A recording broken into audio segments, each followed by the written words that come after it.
राधे राधे, जय श्री कृष्णा। मेरे इस YouTube channel Shri Ganesh palmistry में आप सभी का स्वागत है। आज हम हथेली पर जज योग के बारे में जानेंगे। कौन सी वो फॉर्मेशंस होती हैं जो किसी व्यक्ति को सफल जज बनाती हैं। तो देखिए, सबसे पहले अगर हम बात करें तो गुरु की प्रधानता को देखते हैं। जब भी कोई भी व्यक्ति किसी भी फील्ड में सफलता पाता है तो आप पाएंगे निश्चित ही गुरु स्ट्रोंग उसकी हथेली में होता है। गुरु की प्रधानता या गुरु की पॉजिटिविटी उसके जीवन में देखी जाती है। जब भी कोई व्यक्ति जज बनता है तो आप देखेंगे उसकी हथेली में इस प्रकार से हृदय की रेखा आपको चलती हुई दिखाई देगी और जो हृदय रेखा से शाखाएं निकलेंगी वो इस प्रकार से गुरु को कैप्चर करती हुई आपको मिलेंगी। जितनी अधिक ये शाखाएं निकलकर गुरु को कैप्चर करेंगी, गुरु कारकों में उतनी ही वृद्धि देखी जाएगी, पॉजिटिविटी की ये कारक मानी जाएंगी।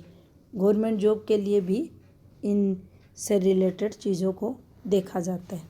गुरु कारकों में भी ये वृद्धि करती है और गुरु के जितने भी शुभ कारक रहते हैं जिनमें हम उच्च पदवी को ले, मान सम्मान को ले, शिक्षा को ले, निरंतर सक्सेस को ले, पारिवारिक सांसारिक सुख को ले, अच्छी शिक्षा और ज्ञान के लिए अगर गुरु को हम देखें तो इन लोगों में भरपूर देखा जाता है।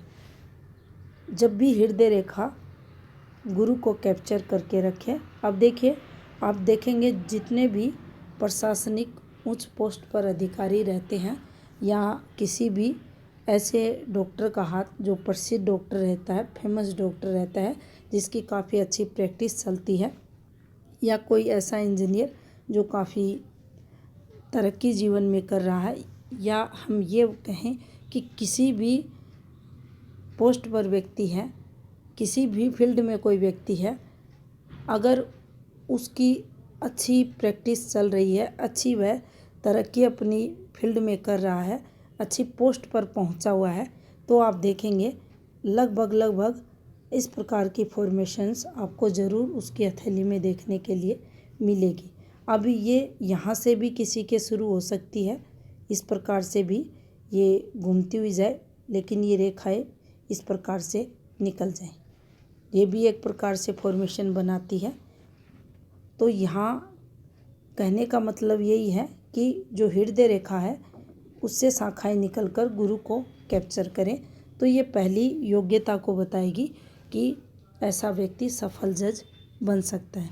सेकेंडरी हम योग्यता को अगर देखें तो देखिए आप पाएंगे इस प्रकार से मस्तिष्क रेखा हमारी हथेली में रहती है और जो हमारी भाग्य की रेखा ये कई प्रकार से चलती है, लेकिन ऐसे लोगों के इस प्रकार से ये चलती हुई आपको दिखाई देगी, मस्तिष्क रेखा पर जाकर ठहरेगी और ऐसे व्यक्ति काफ़ी बुद्धिमान रहते हैं और बुद्धि द्वारा धन अर्निंग करते हुए भी आपको मिलेंगे। अब इस पर भी काफ़ी सारी फॉर्मेशंस अलग अलग हाथों में अलग अलग प्रकार से आपको निकलते हुए दिखाई देंगी। ये रेखाएं इस प्रकार से भी निकलेंगी और यहाँ से ये वाली फॉर्मेशन भी बनेगी, मस्तिष्क रेखा फोग वाली भी रहेगी और जो भाग्य की रेखा है ये मस्तिष्क रेखा पर ठहरेगी और यहाँ आप देखेंगे इस प्रकार से ये रेखाएं चलती हुई आपको हाथ में मिलेंगी। तो ये सेकंड योग्यता को बताती हैं कि ऐसे लोग अच्छे जज बनते हैं।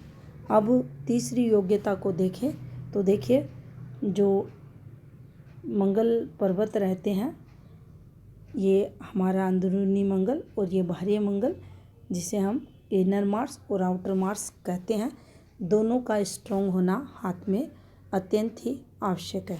अब जब ये स्ट्रॉन्ग रहेंगे तो ऐसे लोग निर्भीक होकर अपना जो डिसीजन है वह ले पाएंगे और न्यायिक प्रणाली को अगर देखा जाए तो इसमें साहस, निर्भीकता, दृढ़ इच्छा शक्ति, विपरीत से विपरीत परिस्थितियों में साहस की आवश्यकता रहती है और ये सभी के सभी गुण हमारे अंदर मंगल के द्वारा आते हैं, जो हमारी शारीरिक बौद्धिक क्षमताओं को बताता है।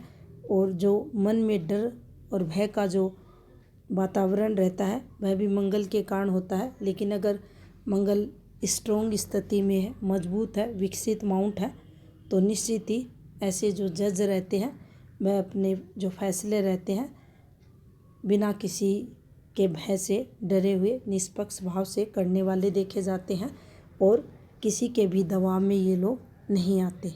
यहाँ पर अगर हम देखें तो बुध अगर स्ट्रॉन्ग है हथेली में, तो इनकी जो माइंड की शार्पनेस रहती है, इनकी जो बुद्धि की क्षमता रहती है, प्लस इनकी फोग वाली मस्तिष्क रेखा का फ्लो, ये दोनों ही यहाँ पर इनको कुशाग्र बुद्धि का बनाते हैं, डिप्लोमेटिक बनाते हैं। और जब ये मस्तिष्क रेखा इस प्रकार से ये आप देखेंगे उठकर चलेगी, तो ये लोग काफ़ी अनुशासित रहते हैं और जीवन काल में जो सही होगा उसी का साथ देंगे, किसी से भय भी नहीं खाते और इनके जो फैसले रहेंगे निष्पक्ष भाव से देखे जाएंगे। इसके अलावा अन्य ग्रह पर्वत अगर स्ट्रॉन्ग है तो उसके अकॉर्डिंग फिर इनके जीवन में पॉजिटिविटी देखी जाएगी। और सूर्य रेखा का भी अपना महत्वपूर्ण जो प्रभाव है ऐसे लोगों के जीवन में देखा जाता है। तो सूर्य रेखा भी अगर अच्छी और दोष मुक्त हथेली में चल रही है तो निरंतर इन लोगों को अपनी वर्किंग फील्ड में सफलता मिलती है। ये रेखा इस प्रकार से भी निकल सकती है और ये यहाँ से भी हृदय रेखा से भी आपको निकलते हुए दिखाई दे सकती है। अब कितनी तरक्की अपने कर्म क्षेत्र में उस व्यक्ति को मिलेगी, ये उसकी सूर्य रेखा पे डिपेंड करता है, कितने प्रमोशन वगैरह होंगे। तो यहाँ से अगर ये शाखाएं निकल रही हैं तो ये जीवन में प्रमोशंस वगैरह को बताती है। यहाँ से भी ये अगर इस प्रकार से शाखाएं निकल रही हैं तो ये भी जीवन में तरक्की को बताती हैं। बार बार जीवन में ऐसे लोगों को अच्छी पोस्ट मिलती है और इनकी जो पदवी रहती है उसमें वृद्धि देखी जाती है, मान सम्मान की कारक बनती है, काफ़ी प्रसिद्धि ये रेखा दिलाती है। और इन रेखाओं का जैसे कि ये एक भाग्य रेखा थी, ये यहाँ से यहाँ तक चली और इसी से एक शाखा इस प्रकार से निकली। तो इस रेखा और इस रेखा का जो कलर है यहाँ से यहाँ तक का, ये अगर एक जैसा है तो इसका जो सुफल है वह पूर्ण रूप से इस व्यक्ति के जीवन में देखा जाएगा।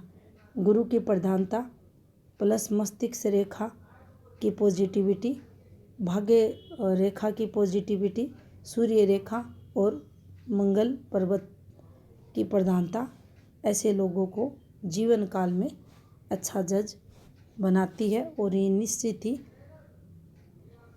प्रभावशाली व्यक्तित्व के धनी रहते हैं और जीवन काल में प्रगति और तरक्की करते हुए देखे जाते हैं और काफ़ी तरक्की भी इन्हें अपनी वर्किंग फील्ड में ये सभी रेखाएं दिलाती हैं।